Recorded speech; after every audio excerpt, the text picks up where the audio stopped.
Este podcast tem o apoio do Itaú Private Bank Internacional, que está presente em Miami, Zurique e agora também em Lisboa. Se Calhar é uma série de podcasts sobre brasileiros em Portugal. Criação e apresentação, Paulo Marcum. Trilha sonora e mixagem, Sami Tariq. Produção, Palavra Objetiva.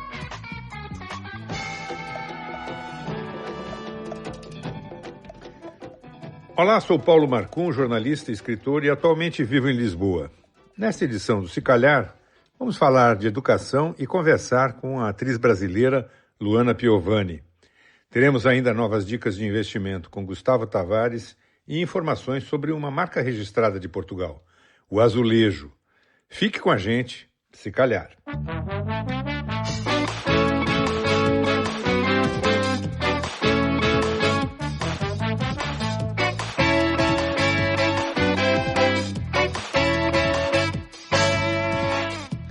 Muitos jovens brasileiros vêm para Portugal estudar. Antes da pandemia, o país registrou um aumento de 38% no número de estudantes estrangeiros no ensino superior, com 5.477 novos alunos internacionais. Um crescimento que é resultado de uma aposta feita na internacionalização do ensino superior. A grande maioria desses estudantes vem de países cuja língua primária é o português.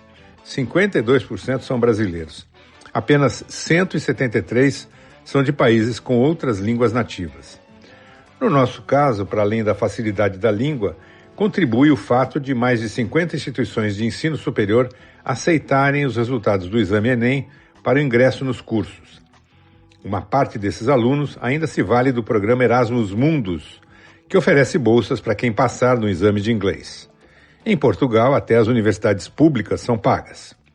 USP e Unicamp estão acima das duas universidades portuguesas mais bem situadas no ranking das melhores instituições do mundo, que são a Universidade do Porto e a Universidade de Lisboa. Mas os responsáveis pelo ranking concluíram que as instituições brasileiras são menos atrativas para os estrangeiros. E entre as 500 melhores, 5 são brasileiras e 4 portuguesas. De modo geral, no campo da educação, Portugal leva a melhor sobre o Brasil e colhe os frutos do investimento na área desde 1974, com a chamada Revolução dos Cravos. Até então, a escolaridade obrigatória aqui só ia até a 4ª série. Há pelo menos uma década e meia, o país europeu mantém essa trajetória nos seus resultados e é o único do continente que melhora seu desempenho a cada ano. No último exame do PISA, aplicado em 78 países, os estudantes portugueses de 15 anos ficaram acima da média de colegas de outras nações da Organização para a Cooperação e Desenvolvimento Econômico, o assim chamado Clube dos Ricos, nos domínios avaliados pelo PISA: ciências, leitura e matemática. Não há fórmula mágica, mas sim uma atenção especial para as pessoas que formam a comunidade escolar, especialmente mães e crianças de 0 a 6 anos. O resultado é que mesmo a classe média coloca os seus filhos na escola pública. Colégios particulares só para os mais abastados. De modo geral, as escolas particulares oferecem atividades extras, dança, xadrez, música, esportes variados, acompanhamento mais próximo dos professores e mais preparação para os exames nacionais. Mas isso tem um custo. Nas escolas públicas, os pais só pagam pela alimentação e pelos materiais didáticos de seus filhos. O valor varia de acordo com o salário dos pais. Quem ganha mais, consequentemente, paga mais. No ensino básico e secundário, não há mensalidades. Como em muitos outros campos, a pandemia está atrapalhando muito a educação. A substituição de aulas presenciais por educação à distância evidenciou as desigualdades nos níveis básicos de ensino. Há pelo menos 300 mil jovens sem computador para acompanhar as aulas à distância. Os equipamentos já foram comprados, mas só 1/3 chegou até agora. A pandemia também está provocando uma redução drástica no número de estudantes estrangeiros em Portugal. As instituições de ensino superior portuguesas receberam menos 7 mil estudantes estrangeiros no primeiro semestre em comparação com o ano letivo anterior, no âmbito do programa Erasmus+, uma quebra de 86%.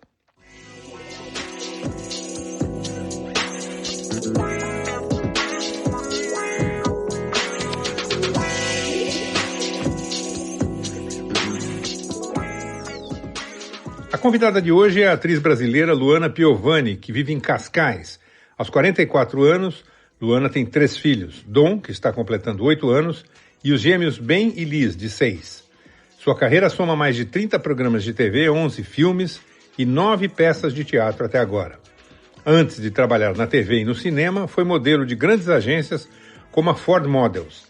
Desde 1993 é atriz.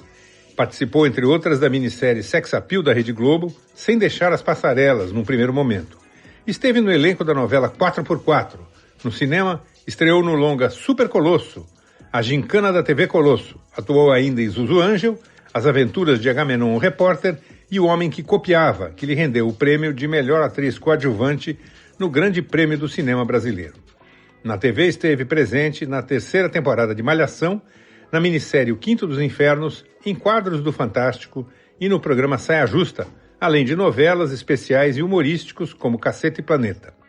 A revista VIP, da Editora Abril, apontou Luana como a mulher mais sexy do mundo.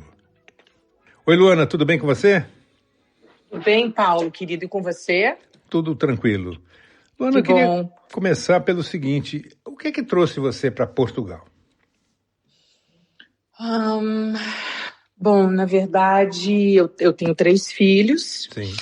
E quando nasceram os meus gêmeos, eu já entendi que eu não queria que os meus filhos crescessem naquela realidade que eu vivia, que é uma realidade que eu costumo chamar de bolha, né? Eu vivia num condomínio fechado, eu tinha um carro blindado, e eu entendi que se os meus filhos crescessem lá, eles iam ser o filho da Luana Piovani, de carrinho blindado para lá e para cá. E eu queria muito que eles tivessem uma infância como a que eu tive, que era uma infância livre, uma infância onde eu pegava ônibus, onde eu andava de bicicleta, eu ia visitar os meus amigos, eu ia na casa dos meus primos. Enfim, paz, né? Liberdade, né? Ir e vir. E aí eu já comecei a elaborar a ideia de me mudar do Brasil. Mas por que Portugal? Eu tinha pensado em ir para a Califórnia. Sei. Portugal acabou vindo depois, para minha sorte. Tá. E, digamos assim, na comparação, qual foi a principal razão de escolher a língua ou foram outras coisas? Não, a principal razão de vir para Portugal? Em vez de ir para a Califórnia. A primeira coisa foi a minha facilidade por eu ter passaporte italiano e os meus filhos idem. Nós temos cidadania italiana. Sim. E eu estava pensando em ir para a Califórnia e eu, enfim, já tinha procurado uns advogados e ia ter um custo bastante alto para mim. Mas, enfim, eu estava encarando como um investimento. E, de repente, me caiu a ficha, até por conta de eu ter vindo por um convite do Rock in Rio Lisboa para Portugal. E, então, me apaixonei pela cidade, pelas pessoas, pela comida, pelo vinho.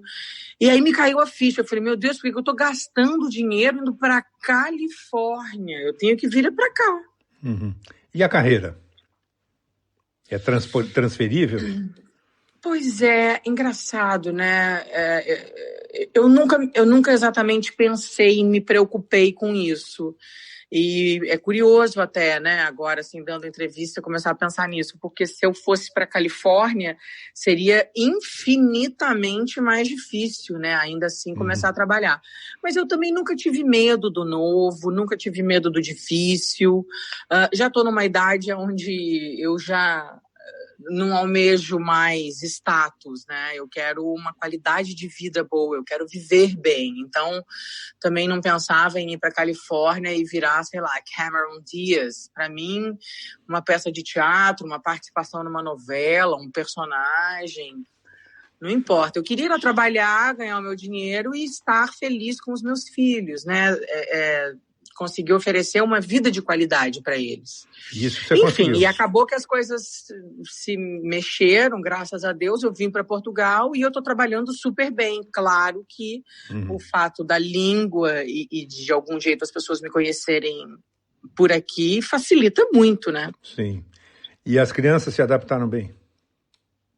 Super. Olha, Paulo, eu costumo dizer que eu acho que a gente tem que se adaptar quando a gente perde coisas. Quando a gente ganha coisas, você não tem que se adaptar. Sei. Você só vai ser mais feliz, né? Então, assim, frio, Cara, eu sou de São Paulo. São Paulo faz 5 graus, 7 graus. Aqui o dia mais frio que eu peguei estava 3. Não tá tão diferente assim de 7. Eu tenho roupa, sabe? Eu tenho lareira em casa, tenho aquecedor em casa. Então, aqui tudo é bom.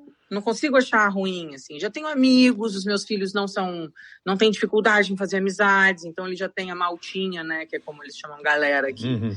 Já tem a galerinha deles aqui, a gente vive num lugar muito gostoso, numa casa muito confortável, a gente é bastante feliz. E eles estão em escola pública? Eles estão em escola pública. Do que é que você sente falta do Brasil aqui em Portugal?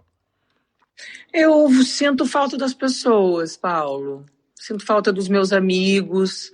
Os meus pais, eles se mudaram para cá, agora eles estão no Brasil porque foram realmente, enfim, fechar as coisas. Meu pai foi fechar a empresa e tal. E estão se mudando definitivamente para cá. Então, graças a Deus, em breve eu já tenho os meus pais aqui. Mas eu sinto falta dos meus amigos. E não é só uma falta, assim, da convivência feliz, assim. Eu sinto falta, mas com um pesar. É uma falta que, na verdade, eu queria que eles estivessem aqui usufruindo dessa vida. Uhum. E aqui a vida não é nem um sonho, não é nem um filme, não. Mas o fato de você ter tranquilidade na rua, você poder atender o seu celular, sabe? É uma dignidade humana, assim. No Brasil, a gente só se dá conta depois. A gente não vive, a gente sobrevive, né? Somos gnus na savana. É muito difícil. A gente está o tempo todo em estado de alerta, estressado, com medo de tomar uma bala, tomar uma facada, de ser abordado. Enfim, tudo é difícil. A gente tem medo de ser bandido, daí a polícia para, a gente tem medo da polícia também. É tudo muito difícil, gente. Deus me livre. Luana, vamos fazer um rápido intervalo e a gente volta a falar daqui a instantes? Claro, querido. Maravilha.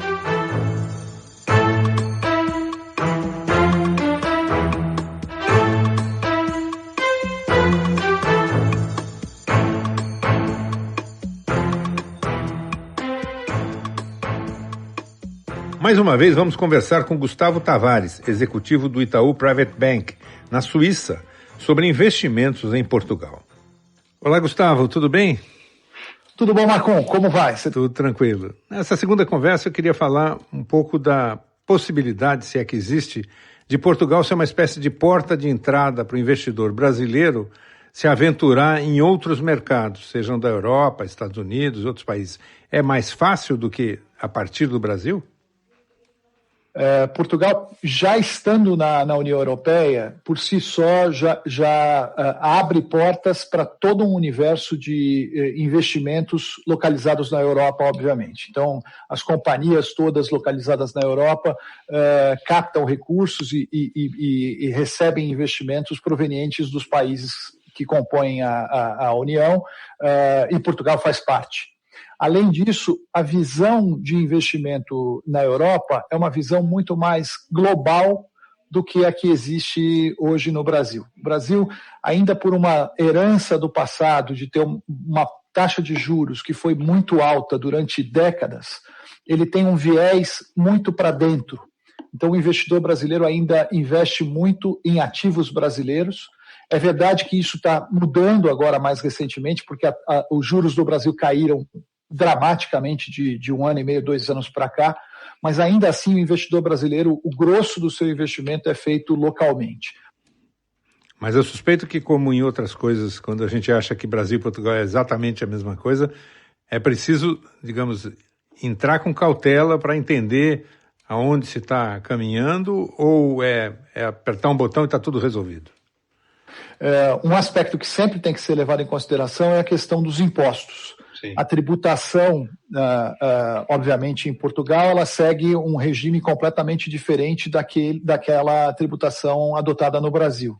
Então, isso traz, evidentemente, um reflexo no resultado do investimento. O segundo aspecto que é muito importante se levar em consideração é a questão da moeda. Sim. Então, o investidor brasileiro, ele corre risco Brasil e ele normalmente está com seus ativos contabilizados em reais. quando ele passa a investir no exterior, ele troca de moeda, ele vai para uma moeda mais forte, no caso o euro aqui em Portugal e na Europa, uma moeda que também oscila, obviamente, também está sujeita a variações de mercado em relação ao dólar, em relação às outras moedas, mas com uma outra intensidade. O real está muito mais exposto nesse sentido, muito mais vulnerável a oscilações. Entendi. Tá certo, Gustavo. Muito obrigado pelos seus esclarecimentos. A gente volta a conversar mais adiante, ok? Ok, Marcon. Um abraço.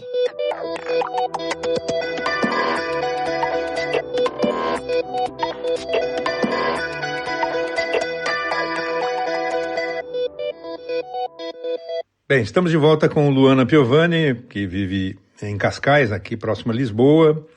Quanto tempo você está aqui já, Luana? Tem 2 anos. E outra coisa, seus filhos nesse momento estão no Brasil? Meus filhos nesse momento estão no Brasil. Assim que deu o lockdown e as escolas fecharam, estava na época deles ficarem com o pai. E então o Pedro foi para o Brasil, porque não queria ficar fechado com as crianças em casa, e realmente faz sentido, né? Aqui é inverno, é mais difícil, né? Apesar de ele também morar numa casa gostosa e tal, mas é difícil, são crianças ativas. E depois a situação foi piorando, e está todo mundo fechado agora. Ninguém que é brasileiro entra, daqui Sim. que a gente está em Portugal também não sai. Enfim, enquanto as aulas estão sendo pela internet, nós dois concordamos que é melhor as crianças estarem no Brasil, pelo menos eles têm a liberdade de irem à praia, enfim. Aqui o lockdown está bem radical e a gente está no inverno. Então eles estão por aí. Luana, você em algumas ocasiões mostrou que não é uma pessoa que fala o que pensa e às vezes falar o que pensa é complicado, né? Dá trabalho, cria problemas. Você diria que essa é vamos dizer assim, uma característica sua que vem mudando? Você está mais cautelosa, mais cuidadosa nas falas? Não, ou segue sendo a mesma Luana? Eu acho que eu sou a mesma Luana. Você sabe que eu às vezes vejo assim, recebo entrevistas antigas e é curioso que eu tenho as mesmas opiniões, é tudo muito parecido. Mas eu acho que hoje a maturidade me trouxe uma cautela com as palavras. Sim. E isso faz toda a diferença. Quando a gente utiliza bem as palavras, formula as frases de uma maneira inteligente, você consegue dizer a mesma coisa, mas de maneiras menos impulsivas e, entre aspas, menos agressiva, né, aos olhos da sociedade. Então, você é uma pessoa que, pelo que eu li, digamos, opera bem na área de investimento, recursos, quer dizer, administra bem a sua carreira e os seus ganhos, coisa que nem todos os artistas fazem. Qual é a fórmula? Eu tenho uma grande sorte, né? A minha mãe, ela se aposentou como bancária. Sim. Ela trabalhou no Banespa a vida inteira, depois virou Santander, e ela trabalhou mais acho que uns 2 anos, e daí ela se aposentou. Eu sou filho de bancário Então, eu também. sempre tive alguém muito, muito matemática em casa. Sim. E quando eu comecei a ganhar o meu dinheiro, ela inteligentemente começou a poupar. Eu gastava, né, torrava meu dinheiro nas bolsinhas, no sapatinho, nas viagens, mas tudo que eu ganhava, ela guardava um pouquinho. Sim. E aí eu fui adquirindo, fui guardando. Ela sempre foi temerária a questões de investimento, ela sempre investiu em coisas bastante seguras, mas porém o meu dinheiro de algum jeito crescia de cadinho em cadinho. E assim eu fui indo e fui tendo. Que bom. E aí agora com 40 anos, eu vou fazer 45, tem 5 anos que ela parou de administrar meu dinheiro. Você já aprendeu. Eu entendi que a minha mãe já está na hora de curtir a vida dela e enfim, eu sou um fardo, né? Imagina. Ela já cuida da empresa do meu pai, já faz o imposto de renda dela e do meu pai pessoal e tal. Daí eu contratei uma administradora financeira, Sim. Mas ela cuidou do meu dinheiro até 5 anos atrás. Entendi.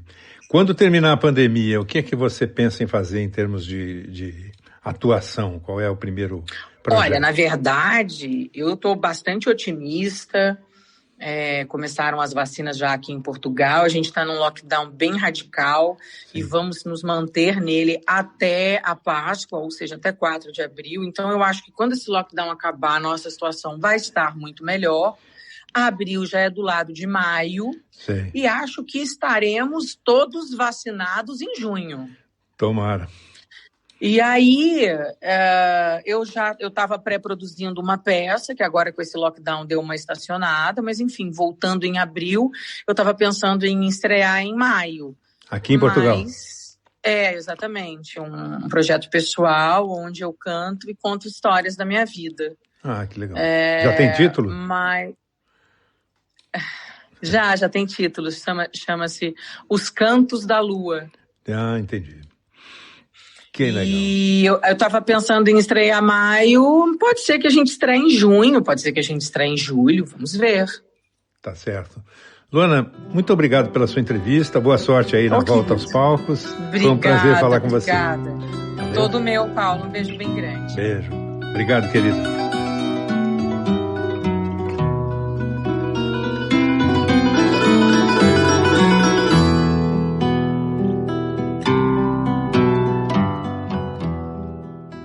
Há um elemento presente em muitas fachadas que merece a atenção de quem caminha por Lisboa e outras cidades portuguesas: os azulejos. Lisboa é a cidade com mais azulejos no mundo. Eles chegaram aqui em 1498, trazidos pelo rei Dom Manuel I, numa de suas viagens à Espanha. Portugal aprendeu o método de fabricação e de pintura, e o azulejo português tornou-se uma das marcas de expressão mais fortes da sua cultura.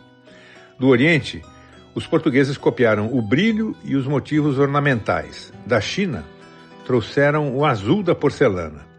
Da Holanda, vieram a pureza e a ideia de especializar os pintores. Em 1741, surgiu uma fábrica Santana que continua a funcionar. É a última grande fábrica de azulejos e faianças artesanais da Europa e fica aqui em Lisboa. Nesses tempos de pandemia, existe até uma espécie de museu digital do azulejo.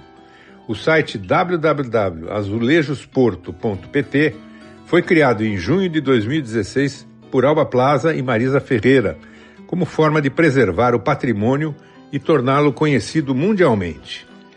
É um imenso painel digital de azulejos, cada um perfeitamente identificado, e ainda com a informação de qual foi a fachada em que foi fotografado.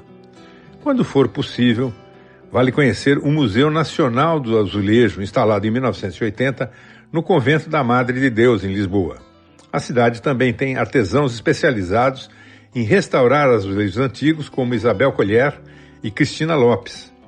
O Concelho de Lamego, que é uma cidade histórica na região do Douro, vai catalogar todos os azulejos em prédios públicos e privados.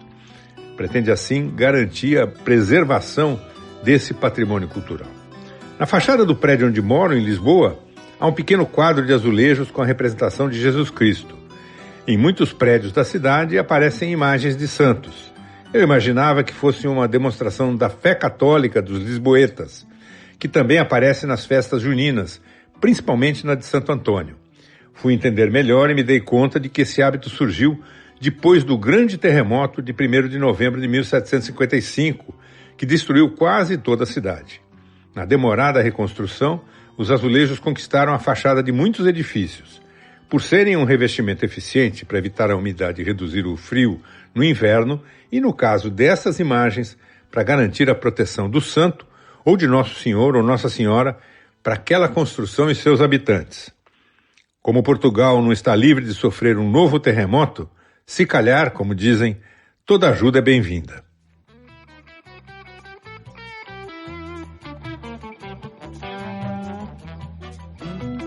Este podcast tem o apoio do Itaú Private Bank Internacional, que está presente em Miami, Zurique e agora também em Lisboa. Se Calhar é uma série de podcasts sobre brasileiros em Portugal. Criação e apresentação, Paulo Marcum. Trilha sonora e mixagem, Sami Tariq. Produção, Palavra Objetiva.